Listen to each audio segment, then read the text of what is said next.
Hai, Assalamualaikum warahmatullahi wabarakatuh. Selamat pagi sahabat Indonesia. Dengan saya Cici Resti. Apa kabar semuanya? Semoga keluarga sehat, teman-teman, semuanya rukun.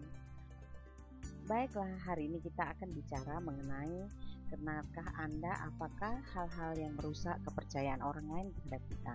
Hal-hal yang biasanya kita lakukan mungkin kecil bagi Anda, tapi justru itu kepercayaan hilang. Kita katakan bahwa kita memiliki janji kepada seseorang atau suatu organisasi atau klien kita. Dan janji yang kita katakan kepada mereka itu kemudian mereka percaya. Artinya adalah kata-kata yang kita sebut janji itu kemudian menjadi sesuatu yang bisa diandalkan oleh mereka, bisa dipercaya oleh mereka. Apakah janji yang kita katakan itu adalah mengenai sebuah angka atau juga janji itu bisa juga sebuah kualitas. Angka atau kualitas tadi itu kita wujudkan seperti kita sebutnya menjadi target-target yang kita katakan akan kita capai pada akhir tahun atau kapanpun waktunya. Atau kemudian waktu yang akan kita tepati pada waktu kita berjanji sesuatu. Atau mungkin kita berjanji tentang cinta, kita berjanji tentang peduli. Janji yang kita katakan tadi adalah sesuatu hasil yang nantinya akan diminta pertanggungjawaban oleh mereka. Pada waktunya datang, Anda tidak bisa memberikan janji berdasarkan hasil sesuai dengan yang Anda katakan, atau hasil Anda tidak sesuai. Maka apa yang Anda akan sampaikan adalah mungkin Anda mulai mengatakan dan menceritakan mengenai kesulitan-kesulitan yang Anda hadapi selama proses mendapatkannya. Kemudian Anda ceritakan juga hambatan-hambatan sehingga Anda tidak mencapai apa yang Anda inginkan.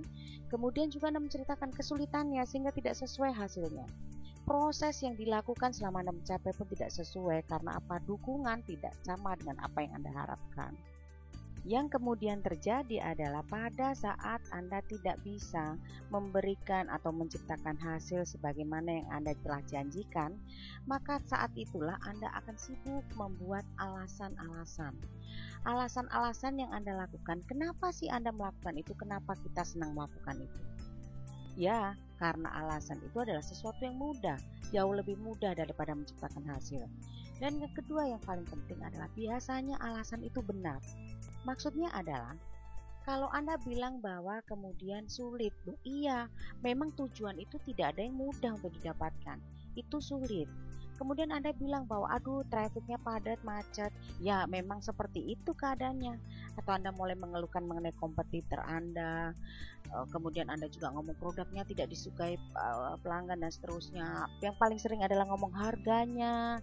Kemudian juga Anda bilang bahwa dukungan, harusnya saya didukung dong, harusnya mendapatkan sesuatu yang bisa mempercepat saya mencapai tujuan.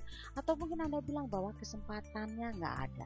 Anda juga sering menyalahkan mengenai ilmu saya tidak cukup, usia saya. Jadi rekan-rekan sekalian sahabat Indonesia, apapun yang Anda katakan tadi adalah apa-apa saja yang terjadi yang memang kita hadapi saat kita menciptakan hasil, dan itulah kita sebut alasan. Pada waktu kita melakukan alasan, pada waktu kita menyampaikan alasan, bahwa semua alasan yang seperti kita katakan adalah karena itu benar, maka yang terjadi kita akan membuat sebuah pembenaran. Pembenaran itu dilakukan supaya kita menjadi benar. Kalau tujuan adalah Anda menjadi benar, apakah benar Anda ingin menjadi benar? Apakah itu tujuan Anda?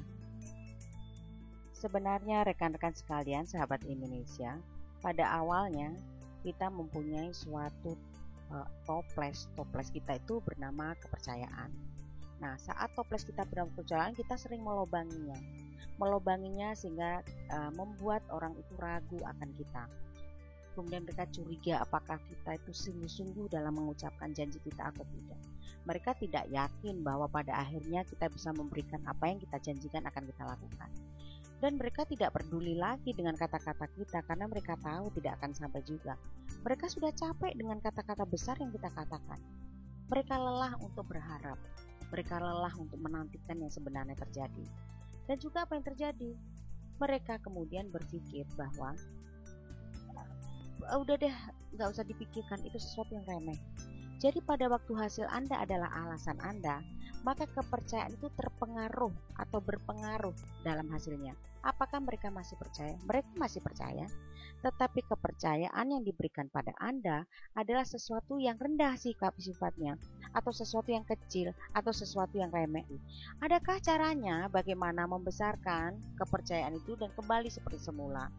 Pasti ada caranya. Tentu saja dibutuhkan waktu dalam melakukannya, dan ada cara yang efektif untuk mengerjakannya. Bagaimana melakukannya? Kita akan berbicara berikutnya mengenai bagaimana menciptakan sebuah kepercayaan sebagai semula.